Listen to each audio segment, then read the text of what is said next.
Let's review Shadow Hearts from the New World, a RPG created by Nautilus, released in 2006 in the West for the PlayStation 2. This is the third and final game of the Shadow Hearts trilogy. The problem about creating a sequel of one of the best games of all time is that the expectations can be crushing. But if you consider Shadow Hearts from the New World on its own merits, it's a fantastically unique and witty adventure that feels extremely vibrant and fun. In this game, you follow the story of Johnny Garland, a 16-year-old boy who runs a detective agency. After surviving on boring tasks like finding lost cats, he lands his first big case in looking for a missing criminal. Johnny gets sucked into a much bigger adventure that involves native tribes, mafia gangs, and demons. The game's pacing and content isn't only compelling and polished, but it is truly a breath of fresh air from the repetitive recycled RPG formulas that was starting to set in during the early 2000s and was in full force in the 2010s. The game is set in an alternate version of North and South America a few years after World War I. The world is impressively fleshed out enough to really capture the spirit of the era and location. The realism is so well done, and the supernatural elements is so extreme, that they create a strange juxtaposition that is strangely hilarious. The visual presentation of the world is amazing. The environments and character models push the PlayStation 2 to its technical limits. This game's city and maps give a feeling of expansiveness, but are compact enough to allow the artist to hand-place every single item to bring the environment to life in an organic way. We have a restrictive camera that you cannot rotate, but adjusts itself automatically to try to give you the best shot possible. This camera trick allows the game to show only what's on one side, allowing for greater polygon and artistic density. Because the maps are compact, it would be a waste if the player just ran through in 10 seconds without looking around and smelling the flowers. The game creates puzzles and interactions on almost every map, so that each map is more than just a hallway to run through, but rather a beautiful piece of the world to search and explore. The puzzles often don't feel like puzzles, but are well integrated in both the world and environment. The characters are impressive. The skin textures, proportions, facial features, and details are all very nice, but the star of the show is the animation. The characters feel like they were motion captured because the characters move fluidly like real people. There are some PlayStation 5 games that don't even have animation this fluid or lifelike.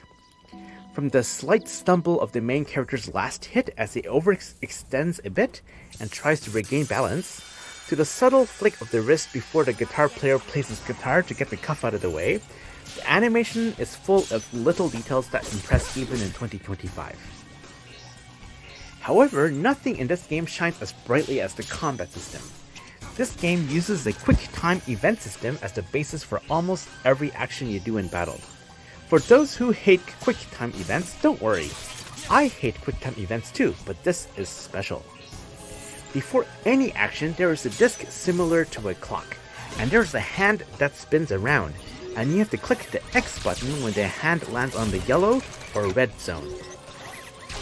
The hand will only spin one rotation, so you only have one chance per action. If you miss the strike zone, you will fail the action and forfeit your turn. The quick time event is almost like a rhythm game because timing is everything. I dare say that this is one of my top battle systems of all time.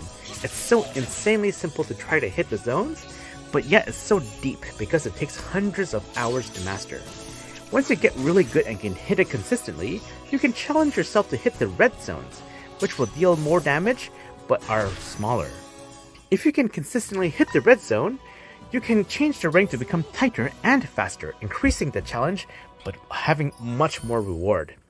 If you want to go crazy, you could even make the ring invisible, so you have to rely completely on motor memory. There is a setting for every challenge level, including an automatic setting in case you want to skip the ring system altogether. However, if you enable the auto ring, your actions will be pretty weak. What's just as interesting is that the enemies can not only inflict regular status effects on you, but they can also inflict ring status effects on you, which makes it harder for you to hit the zones in the ring. One status effect makes the ring smaller, while another makes the zones tighter. One status effect makes the ring spin backwards, and another makes the ring spin insanely fast or randomly. Status effects are usually a bummer in video games, but in this game, they provide added skill tests that make the battle system impossible to be monotonous. You might think that with all this ring spinning inputs, the battle would feel stuttery with lots of interruptions, but this is one of the most fluid action-packed battle systems I've played. The game has clever tricks that avoid pause. For example, when the enemy finishes their attack, you immediately can input your action even when your character is still getting up after being knocked down. Almost every character's attack is very fast and fun to watch. The spell animations are very beautiful and unique, but they don't take too long to animate. The battle feels swift, engaging, and never has a dull moment. Each character has its unique way to power up through specific side quests that do an impressive job of fleshing out each character. Mao's side quest premise is one of the most ingenious scenarios I've ever seen, and is pure peak comedy in a way that cannot be replicated in any other game. These side quests are absolute gold. Not only are you getting interesting scenes or challenges, but you're also getting your skills powered up. Of course, no game is without its flaw.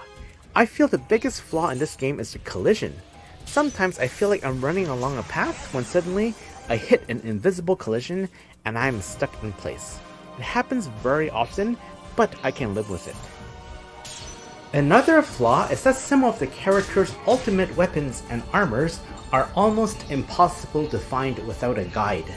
This was why I resorted to a guide before the last dungeon. I haven't talked much about the characters, the story, or music, but honestly, everything is great.